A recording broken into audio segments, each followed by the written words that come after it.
Hello everyone, my name is Aryan Yadav और आज मैं ट्रिग्नोमेट्री का पार्ट 3 पढ़ाने वाला हूँ एसएससी महाराष्ट्र बोर्ड का। ओके, आप पार्ट 2 पार्ट 1 देखे होंगे तो आई होप कि अच्छे से समझ में आया होगा। अगर आप पार्ट 1 पार्ट 2 अच्छे से देखे हो तो आपको पार्ट 3 भी बहुत अच्छे से समझ में आने वाला है। ठीक है, सो प्लीज़ आप जल्दी से ज्वाइन हो जाइए। आप लोग तो जो देख रहे हो तो ज्वाइन ही है, बाकी लोगों को शेयर करिए कि बाकी लोग भी ज्वाइन हो जाए। कुछ बच्चे ज्वाइन हो चुके हैं, प्लीज़ हरी अप। मैं थोड़े टाइम में स्टार्ट करता हूँ, आप लोग ज्वाइन हो जाइए। और आपको अगर वीडियो समझ में आए, अगर अच्छे से पसंद आए, आपको सब क्वेश्चन अच्छे से आप सीख लेते समझ में आए तो प्लीज़ लाइक करना। ओके, अगर आप सब्सक्राइब नहीं किए तो सब्सक्राइब कर लें और ज़्यादा ज़्यादा लोगों को शेयर करें, उनको भी बोले सब्सक्राइब करने को, जिससे हम अच्छे से अच्छे वीडियो बनाएं, ज़्यादा से ज़्यादा सब्सक्राइबर बढ़ें। ओके, चलो आज का जो टॉपिक है और आज का जो प्रैक्टिस सेट है मोस्ट इम्पॉर्टेंट प्रैक्टिस सेट है, क्योंकि बोर्ड में इस प्रैक्टिस सेट से और ट्रिग्नोमेट्री के इस वर्ड्स प्रॉब्लम से एक क्वेश्चन 100% बोर्ड में आता ही आता है। मिनिमम 3 मार्क्स का क्वेश्चन आता ही आता है। सो प्लीज़ आप स्टार्ट से लेकर के लास्ट तक देखना। अगर आप पूरा वीडियो देखेंगे कि आपको अच्छे से समझ में आएगा।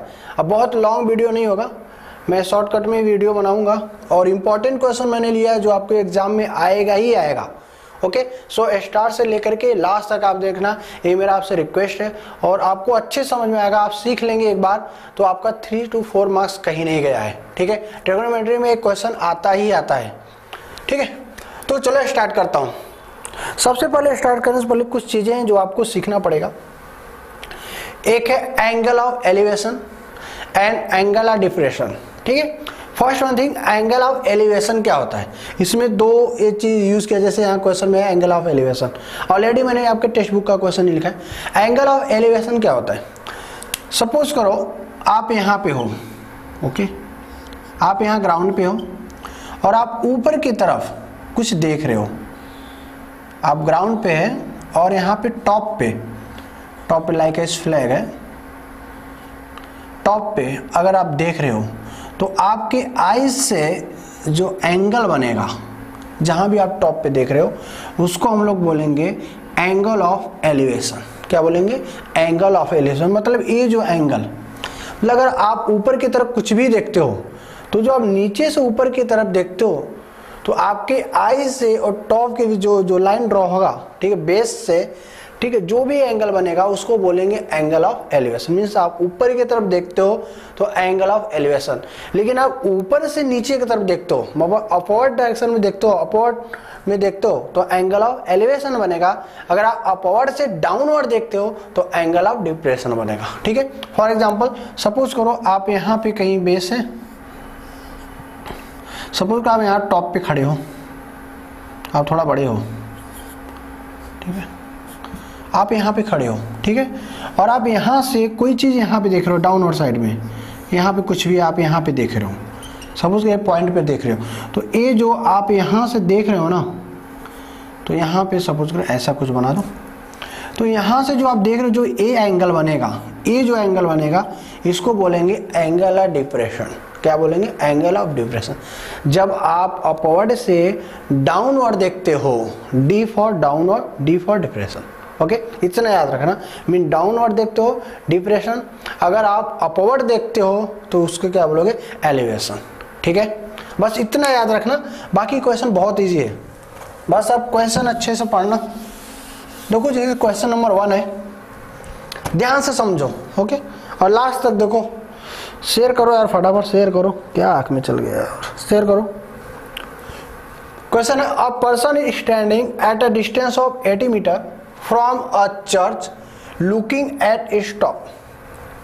The angle of elevation is of 45 degree. Find the height of the church. Question का मतलब क्या है? A person is standing at a distance of 80 meter from a church. Means एक चर्च से 80 मीटर के डिस्टेंस पे एक पर्सन खड़ा है, लुकिंग एट इस टॉप, और चर्च के टॉप पे देख रहा है, मतलब नीचे से ऊपर टॉप पे देख रहा है। तो जो एंगल बन रहा है कितना बन रहा है? 45। मीन्स क्या? एंगल ऑफ एलिवेशन, मीन्स नीचे से देख रहा है तो कितना बन रहा है? 45। तो find the height of the church. ठीक है, क्वेश्चन समझ में आया?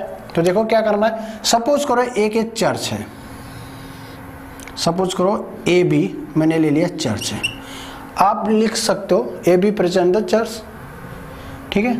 और यहाँ पे एक पॉइंट सी पे, सपोज करो पॉइंट सी है, एक पर्सन यहाँ पे है पॉइंट सी पे, वो कहाँ पे देख रहा है, चर्च के टॉप पे देख रहा है, चर्च के टॉप पे देख रहा है। तो जो एंगल बना, देखो ए बी एक चर्च है और ए बी चर्च से 80 मीटर के डिस्टेंस पे, 80 मीटर, सपोज करो बी से सी का जो डिस्टेंस है कितना है 80 मीटर, 80 मीटर के डिस्टेंस से एक पर्सन टॉप पे देख रहा है किसके, चर्च के। तो जो एंगल ऑफ एलिवेशन मतलब जो ए एंगल बन रहा है वो कितना बन रहा है, 45 डिग्री बन रहा है। तो आपको बताना है कि बताओ चर्च का हाइट कितना है। तो आप लेट कर सकते हो, let the height of church A B is B H, ठीक है। आप ले सकते हो कि पहले ए बी प्रेजेंट आप लिख सकते हो, ए बी प्रेजेंट मतलब ए बी जो है वो क्या है, एक चर्च है, ठीक है। लेट कर सकते हो, let height of church B X या एच लिया है मैंने तो एच ले लो, हाइट को एच से रिप्रेजेंट कर दो, ठीक है, ठीक है।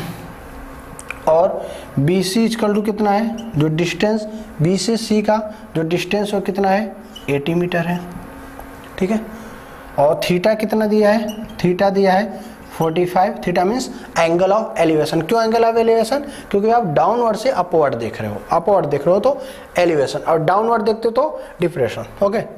अब यहाँ पे ध्यान से समझो, अभी एंगल है तो ये क्या होगा आपका, अपोजिट होगा, एंगल के अपोजिट वाला ही अपोजिट होता है, ये अपोजिट हो गया, ये क्या हो गया एडजेसेंट हो गया, और ये क्या हो गया हाइपोटेन्यूस हो गया, ठीक है।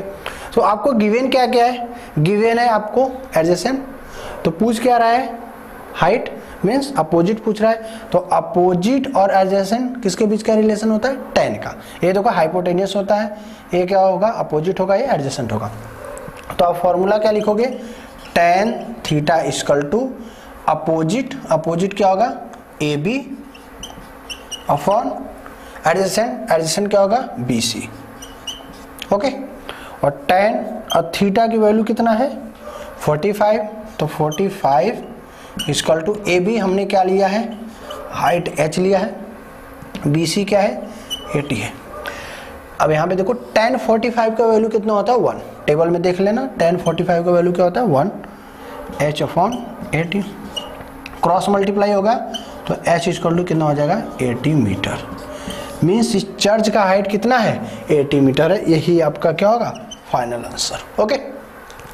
आई होप कि समझ में आया होगा, बस आपको डायग्राम बना लोगे आपको समझ में आ जाएगा। ज़्यादातर मेनली क्वेश्चन में tan का ही यूज़ करते हैं, tan theta equal to opposite upon adjacent.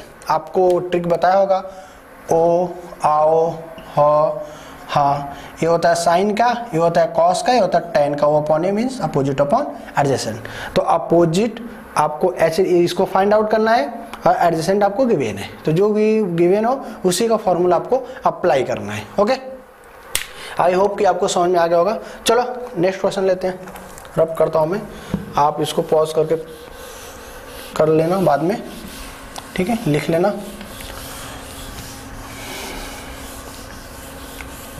Next question लेते हैं। अच्छा क्वेश्चन नंबर 2 मैंने यहाँ पे लिखा हुआ है, आप देख सकते हो क्वेश्चन नंबर 2 साइड में आप देख सकते हो, 2 buildings are facing each other, 2 building है एक दूसरे को फेस कर रहे हैं। क्वेश्चन पहले समझो, 2 buildings are facing each other on a road of with 12 meter. From the top of the first building, which is 10 meter high, the angle of elevation of the top of the second is found to be 60 degree. मतलब 2 building है, दोनों building एक दूसरे से 12 metre के distance पे है, देखो विथ 12 मीटर। जब फर्स्ट बिल्डिंग का जो हाइट हो 10 मीटर है, फर्स्ट बिल्डिंग पर से जब हम सेकेंड बिल्डिंग का टॉप देखते हैं तो एंगल कितना बचता है, मिलता है 60। तो what is the height of second building, तो आपको बताना है सेकेंड बिल्डिंग का हाइट क्या है। क्वेश्चन समझ में आया, 2 बिल्डिंग है, दोनों बिल्डिंग एक दूसरे के अपोजिट में है, जो एक दूसरे को फेस कर रहे हैं, ठीक है, और दोनों एक दूसरे से 12 मीटर के डिस्टेंस पे है। एक बिल्डिंग छोटी एक बिल्डिंग बड़ी, इसलिए तो छोटे वाली बिल्डिंग से हम जब ऊपर देखते हैं जिसका हाइट 10 मीटर है, जब सेकंड बिल्डिंग का टॉप देखते हैं तो एंगल कितना बनता है 60 डिग्री। तो आपको बताना है सेकंड बिल्डिंग का हाइट कितना है। ठीक है, यहाँ पे देखो क्वेश्चन अगर आप समझ गए होगे तो हम सॉल्यूशन करते हैं। सपोज कर एक बिल्डिंग है ए बी, एक बिल्डिंग हमने ले लिया C D, A B and C D. इन दोनों बिल्डिंग के बीच का जो डिस्टेंस है वो कितना 12 metre according to given question. एक बिल्डिंग है आपका ए बी, जो छोटी वाली बिल्डिंग है ए बी है, जो बड़ी वाली बिल्डिंग है सी डी है। बोला जो दोनों बिल्डिंग एक दूसरे से कितने डिस्टेंस पे है 12 मीटर पे। देखो यहाँ पे देख लो, on the road of the veer 12 metre, 12 metre के डिस्टेंस पे है। फर्स्ट बिल्डिंग का जो हाइट है वो कितना है 10 मीटर। क्वेश्चन दिया given 10 metre height, first building का हाइट कितना है 10 मीटर। ठीक है, अब फर्स्ट बिल्डिंग के हाइट से हम सेकेंड बिल्डिंग का जो टॉप है उसको देख रहे हैं, तो जो एंगल बन रहा है वो एंगल कितना बन रहा है 60 डिग्री। कितना बन रहा है 60। तो आपको ये बताना है कि बताओ ये जो बिल्डिंग है सेकेंड वाली बिल्डिंग, जो सेकेंड वाली बिल्डिंग है इसका हाइट क्या होगा। टोटल हाइट पूछ रहा है। अच्छा पॉइंट और मिल गया तो इसको ई ले लो। आई थिंक आपको समझ में आएगा। देखो डायग्राम समझ में आना चाहिए। दो बिल्डिंग है ए बी और सी डी, ए बिल्डिंग छोटी एक बड़ी होगी तभी तो देखेंगे। ठीक है, फर्स्ट बिल्डिंग का हाइट कितना है 10 मीटर, सेकेंड का हाइट हमको फाइंड आउट करना है। जब हम बिल्डिंग के ऊपर से हम सेकेंड वाले का टॉप को देखते हैं एंगल कितना बनता है 60, और दोनों बिल्डिंग का बीच का डिस्टेंस कितना है 12 मीटर। ठीक है, तो आप लेट वगैरह कर लेना। स्मॉल बिल्डिंग जो है कितना है 10 मीटर हाइट। ठीक है, तो आपको लिख लेना फ्रॉम द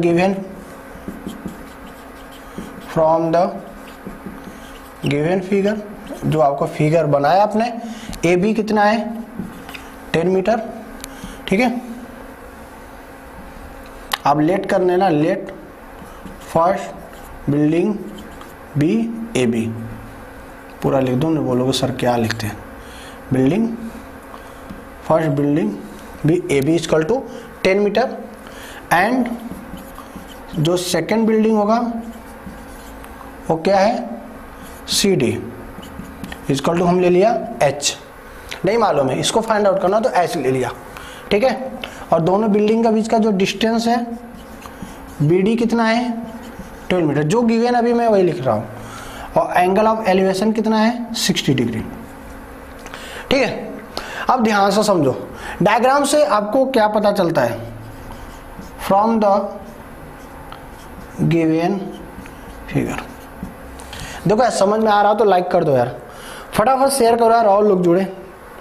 ठीक है, डायग्राम से ए फिगर से क्या पता चल रहा है कि जितना देखो ए बी डी ई एक रेक्टेंगुलर जैसा बन रहा है, एक रेक्टेंगल जैसा बन रहा है ना। अगर समझो ए बी 10 है तो ई डी भी क्या होगा 10 होगा कि नहीं होगा, बिल्कुल होगा, क्योंकि A B equal to E D.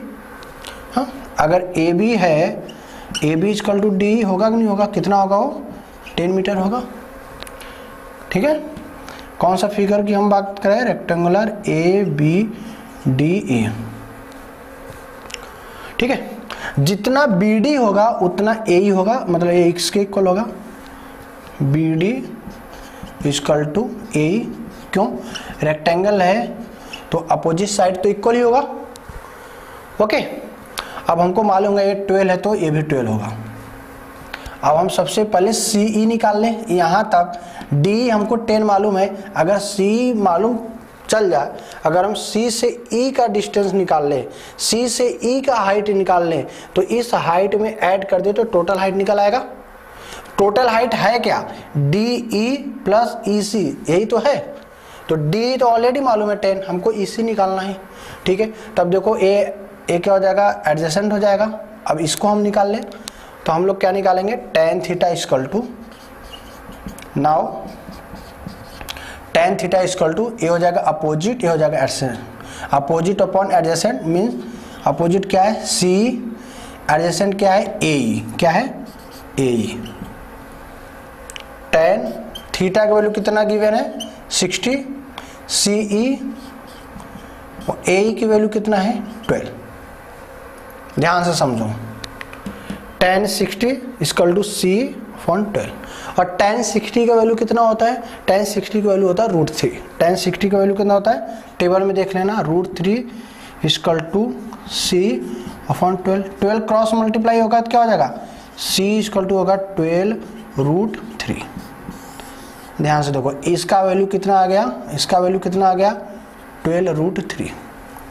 अब हमको निकालना है height of second building, means CD निकालना है। Height of second building, height जो निकालना है H, मतलब CD जो निकालना है वो किसके इक्वल होगा, DE प्लस E से C। देखो D से E प्लस E से C, E से C, E टू C।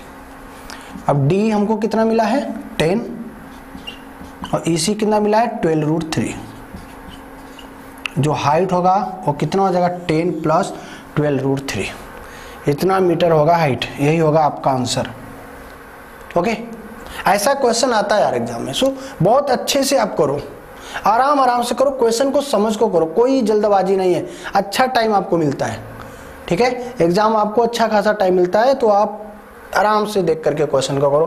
देखो मैंने क्वेश्चन में कुछ नहीं किया, दिया था 2 building are facing each other, 2 building बना दिया जो एक दूसरे को फेस करा, एक बड़ी बिल्डिंग छोटी बिल्डिंग, क्योंकि फर्स्ट और सेकंड बिल्डिंग दिया। उसके बाद गिवन है विद 12 मीटर, दोनों बिल्डिंग के बीच का जो डिस्टेंस 12 मीटर, मैंने 12 दिखा दिया। भाई ए बिल्डिंग AB और CD के बीच का डिस्टेंस 12 मीटर। ओके, फिर दिया है from the top of the first building which is height 10 metre. यहाँ से टॉप से देख रहा है कोई बंदा है, यहाँ पे टॉप पर से देख रहा है, जिसका हाइट कितना है, जो बिल्डिंग का हाइट कितना है 10 मीटर। टॉप पर से देख रहा है किसको, सेकंड बिल्डिंग को। Angle of elevation top of the second is found to be 60। तो एंगल कितना बन रहा है, जब यहाँ से देखेगा इसको तो एंगल 60 बना दिया एंगल। उसके बाद मैंने ये बेस बना दिया, ठीक है, ये देख रहा है इसका, हाँ, जो लाइन आएगा आइस का लाइन जो आएगा वो बना दिया और बेस बना दिया 60 डिग्री।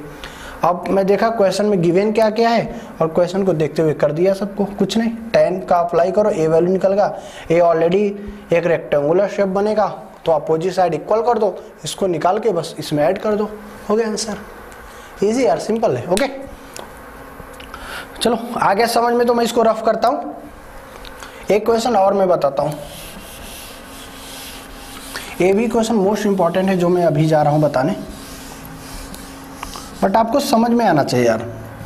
आप समझो, आप देखो ट्रिग्नोमेट्री समझो यार। ट्रिग्नोमेट्री लेसन आज फिनिश होने वाला है और भी 8 मार्क्स 6 to 8 मार्क्स तो आता ही आता है बोर्ड में। चलो नेक्स्ट क्वेश्चन देखो, यहाँ पे है a storm broke a tree and tree top rested 20 metre from the base of the tree making an angle of 60 degree with the horizontal, find the height of tree. Question है a storm broke a tree, तूफान आता है जो पेड़ को तोड़ देता है, ट्री को तोड़ देता है, इसका मतलब ये हुआ। And tree top rested 20 metre, और ट्री जो जब टूटेगा, मतलब पूरी तरह से जड़ से तो टूटेगा नहीं, थोड़ा ऊपर से टूटेगा। जब भी वो टूटता है, सपोज कैसे ट्री है, ठीक है, बेस है उसका, नीचे ट्री है, जैसे टूटेगा तो ऐसे गिरेगा, ऐसे गिरेगा तो ग्राउंड से जाके टच होगा, ठीक है। तो ग्राउंड से जहां पे वो टच होता है उसका डिस्टेंस कितना है 20 मीटर है, ठीक है, from the base of the tree. और जब भी वो टच होगा इस तरह से तो जो एंगल बनेगा इंक्लाइंड होगा, जो एंगल बन रहा है वो कितना बना 60 हॉरिजॉन्टल से। Find the height of tree, तो आपको ट्री का हाइट बताना है। देख लो यहाँ पे क्वेश्चन क्या करना है, ध्यान से समझो। सपोज करो ए बी एक ट्री है, ठीक है, और तेज तूफान आया जहां इस पॉइंट से टूट गया, पॉइंट सी से टूट गया, तेज तूफान आया तो पॉइंट सी से क्या होगा, टूट गया। जब भी ए, मतलब ए से सी का जो पोर्शन है ब्रोक हो गया, टूट गया। जब भी ऐसे था ना, ध्यान से देखो, ए ट्री है ना, ए भी ऐसे टूटेगा तो ऐसे गिरेगा, मान लो इधर टूट गया या इधर टूट गया, किधर भी तोड़ दो, ठीक है, तो इस तरह से गिरेगा। ये बन जा भाई अच्छे से, ऐसा कुछ बनेगा,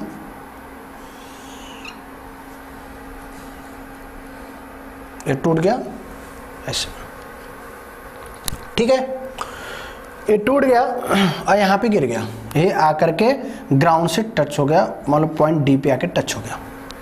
ठीक है, तो बोल रहा है कि बी से डी का जो डिस्टेंस है 20 मीटर, मतलब यहाँ से ट्री के बेस से 20 मीटर के डिस्टेंस पे जाकर के वो टच हुआ है। देख लो क्वेश्चन में 20 metre from the base of the tree. तो यहाँ पे जब देखा गया कि जो एंगल बन रहा है कितना बना रहा है 60, एंगल कितना बन रहा है 60 बन रहा है। तो आप बताओ कि ये जो ट्री है टोटल हाइट कितना है, ये टोटल हाइट, टूटा हुआ पार्ट का भी हाइट पूछ रहा है, टोटल हाइट हमने एच लिया, टोटल हाइट यही निकालना है। बात को समझो, ए बी एक ट्री है जो पॉइंट सी से टूट जाता है, टूट करके पॉइंट डी पे जो ग्राउंड पे जाके टच हो जाता है।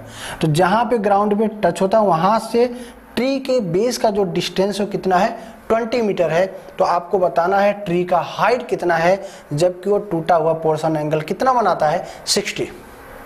ओके, तो आप वही लेट कर लेना कि A B, let A B is a tree, ठीक है, और जिसका हाइट क्या है h है, मीन्स ए बी का हाइट कितना है h है, और जो हाइट होगा वो कितना होगा बी सी, देखो हाइट क्या है b से c और c से a हाइट होगा टोटल हाइट b से c, c से a। ठीक है, तो सबसे पहले हम लोग निकाल लें b से c का वैल्यू, तो सेम वही लगाओ, लिख लो बी डी कितना है 20 मीटर है, एंगल कितना है 60, ये सब गिवन है। हमको एक ही फॉर्मूला लगाना है, tan theta equal to opposite upon adjacent. Opposite क्या है बी सी, एडजेसेंट क्या है B D. tan theta, theta का वैल्यू कितना है 60 degree, B C upon B D, B D का वैल्यू कितना है 20, 60 का वैल्यू कितना होता है √3 equal to B C upon 20। 20 देखो क्रॉस मल्टीप्लाई होगा, तो यहाँ से बी सी इक्वल टू क्या 20 इस साइड आएगा, क्या बनेगा 20√3। ए वैल्यू मिल गया हमको 20√3। ओके, बट हमको तो सिर्फ बी से सी हाइट मिला है, अब सी से ए कैसे निकलेगा, तो ध्यान से समझो सी से ए है क्या, C से A क्या है C से D ही है ना ये, क्योंकि टूटा हुआ A ही पोर्शन, जो पोर्शन टूटा वही आकर के तो यहाँ पे है, ये तो हम वैसे एक इमेज बनाए इसका, तो वही तो आकर के टूट के यहाँ टच हुआ। मतलब हम अगर C से D निकाल लें तो इसका मतलब C से A निकल जाएगा, क्योंकि यही टूट करके यहाँ पे आके गिरा है ना, तो जो C से A है वही C से D है। ठीक है, मतलब C से A का जो है वो C से D होगा। ठीक है, इसका मतलब हमको इसको निकालना है, इसको निकालने in right angle triangle, in right angle triangle, भाई राइट एंगल ट्रायंगल बनेगा कौन सा B C D, B C D, ये देखो राइट एंगल ट्रायंगल बनेगा। पाइथागोरस थ्योरम लगा दो इसको निकालने के लिए, पाइथागोरस थ्योरम निकालो। पाइथागोरस थ्योरम क्या बोलता है सी डी का स्क्वायर मीन्स हाइपोटेनस का स्क्वायर इक्वल टू साइड 1 का स्क्वायर प्लस साइड 2 का स्क्वायर। साइड 1 क्या है बी डी का स्क्वायर प्लस बी सी का स्क्वायर, सी डी का स्क्वायर दिख रहा है ना। ओके, बी डी कितना है 20 का स्क्वायर प्लस बी सी 20√3 का स्क्वायर। ओके, आई होप कि समझ में आ रहा होगा, यहाँ तक समझा। मैं थोड़ा इधर रफ करता हूँ, मैं थोड़ा ये जो मैंने लेट अस कंसीडर किया है रफ करता हूँ तो ही आएगा। अब देखो सी डी का स्क्वायर इक्वल टू क्या मिलेगा 20 का स्क्वायर कितना होता है 400 होगा, प्लस 20 का स्क्वायर कितना हो जाएगा 400 और √3 का स्क्वायर क्या हो जाएगा 3, क्या मिलेगा 400 प्लस 1200, 4 3 1200, तो सी डी का स्क्वायर जो आएगा वो हो जाएगा 1600। तो सी डी कितना मिलेगा 1600, किसका स्क्वायर है 40 का, कितना हो जाएगा 40। जो सी डी का वैल्यू होगा मतलब जो सी डी होगा वो कितना होगा 40, और सी डी किसके इक्वल है सी ए के, मतलब सी ए कितना हो गया 40। अब हमको क्या निकालना है, हाइट। हाइट क्या है, हाइट क्या है, बी से सी प्लस सी से ए, बी से सी प्लस सी से ए। तो बी से सी कितना वैल्यू है, बी से सी 20√3, सी से ए कितना है 40, या तो लिख सकते हैं 40 प्लस 20√3, ये हो जाएगा हमारा हाइट। हाइट कितना हो जाएगा 40 प्लस 20√3। आई होप कि समझ में आएगा। सेम वैसा ही था, बट थोड़ा सा लॉजिक था कि ये जो टूटा हुआ जो ब्रोकन पार्ट है, ये ब्रोकन पार्ट यहाँ पे आकर टच होगा तो जितना CD होगा उतना ही CA होगा। आप CD निकालो पाइथागोरस थ्योरम से और वही CA होगा, और दोनों को ऐड कर दो, टोटल हाइट निकल जाएगा। ये बहुत बार क्वेश्चन पूछा है यार, एग्जाम में बहुत बार क्वेश्चन पूछा है, तो आप इसको बार बार करो, ठीक है। आई होप कि समझ में आ गया होगा। चलो मैं सब रफ करता हूँ, एक क्वेश्चन आपको हिंट देता हूँ, बताता हूँ, वो भी कभी कभी आ जाता है क्वेश्चन, ठीक है। एक कॉम्पिटिटिव एग्जाम में भी क्वेश्चन आते हैं इस तरह के। अच्छा, एक क्वेश्चन मैंने वैसे शॉर्टकट में लिखा है कि एक काइट है जो ग्राउंड से फ्लाई कर रहा है। क्वेश्चन का समझो, आपके बुक का है, कोई एक काइट है जो ग्राउंड से फ्लाई कर रहा है, और ग्राउंड से जो काइट का हाइट है वो है 60 मीटर, ठीक है। एक काइट है जो ग्राउंड से 60 मीटर के हाइट पे फ्लाई कर रहा है, ठीक है। और जो एंगल, जो स्ट्रिंग है, जो काइट में जो रस्सी बंधी है, जो स्ट्रिंग है वो एकदम स्ट्रेट है, और जो एंगल बन रहा है, एंगल ऑफ एलिवेशन डाउन से ऊपर की तरफ जो एंगल बन रहा है वो बन रहा है 60 डिग्री, ठीक है। तब आपको बताना है लेंथ ऑफ स्ट्रिंग। आपको जो काइट में रस्सी लगी है उसका लेंथ आपको बताना है कि काइट का जो रस्सी है, जो स्ट्रिंग है, वो कितना उसका लेंथ है, ठीक है। ध्यान से समझो, गिवन क्या है, अ काइट, एक काइट है जो फ्लाई कर रहा है अबव द ग्राउंड, और ग्राउंड से कितने डिस्टेंस पे फ्लाई कर रहा है, 60 मीटर के हाइट पे, डिस्टेंस 60 मीटर के हाइट पे वो क्या कर रहा है, फ्लाई कर रहा है, और एंगल जो बन रहा है उसके स्ट्रिंग का कितना बन रहा है 60। तो बताओ लेंथ कितना होगा इसका, स्ट्रिंग का। देख लो यहाँ पे, सपोज करो A से B, यहाँ पे कोई काइट है फ्लाई कर रहा है। मैं काइट बना देता हूँ, गंदा सा बनेगा बट बना देता हूँ। ये सपोज करो काइट है, ठीक है, और यहाँ पे फ्लाई कर रहा है। तो मैं हाइट बता रहा हूँ, काइट जो होगा सीधे ऐसे फ्लाई नहीं करता है। ए मैंने इसका स्ट्रिंग बांध दिया यहाँ से सीधे, भाई स्ट्रेट स्ट्रिंग बोल रहा है, जो स्ट्रिंग है एकदम स्ट्रेट है, नहीं होगा तो आप बना लेना, ठीक है। यहाँ से एक काइट फ्लाई कर रहा है, ठीक है। सपोज करो हाइट क्या है AB, और स्ट्रिंग ग्राउंड में बांधा गया है, कहाँ पे, पॉइंट C पे स्ट्रिंग। और यहाँ से काइट का जो एंगल बन रहा है कितना बन रहा है 60, और कितने हाइट पे है 60 मीटर के हाइट पे वो फ्लाई कर रहा है। बात को समझो, एक काइट है, यहाँ पॉइंट C से कोई बंदा उड़ा रहा है काइट को, तो ए उसका स्ट्रिंग होगा, और यहाँ पे फ्लाई कर रहा है, और यहाँ से यहाँ तक का जो हाइट है ग्राउंड का 60 मीटर है, और काइट का जो एंगल बन रहा है कितना बन रहा है 60 बन रहा है। तो आपको बताना है जो स्ट्रिंग है, जो A से C है, मतलब जो A का C वैल्यू है, इसका लेंथ कितना है, इसका लेंथ, इस स्ट्रिंग का लेंथ कितना है। तो आप ध्यान दो, आपको गिवन क्या है, ये एंगल है, अपोजिट गिवन है, पूछ क्या रहा है, आपको पूछ क्या रहा है, अपोजिट गिवन है तो हाइपोटेनियस। तो अपोजिट और हाइपोटेनियस किसका फॉर्मूला होता है, साइन थीटा। तो यहाँ पे tan नहीं लगेगा, क्या लगाना पड़ेगा, साइन थीटा, ठीक है।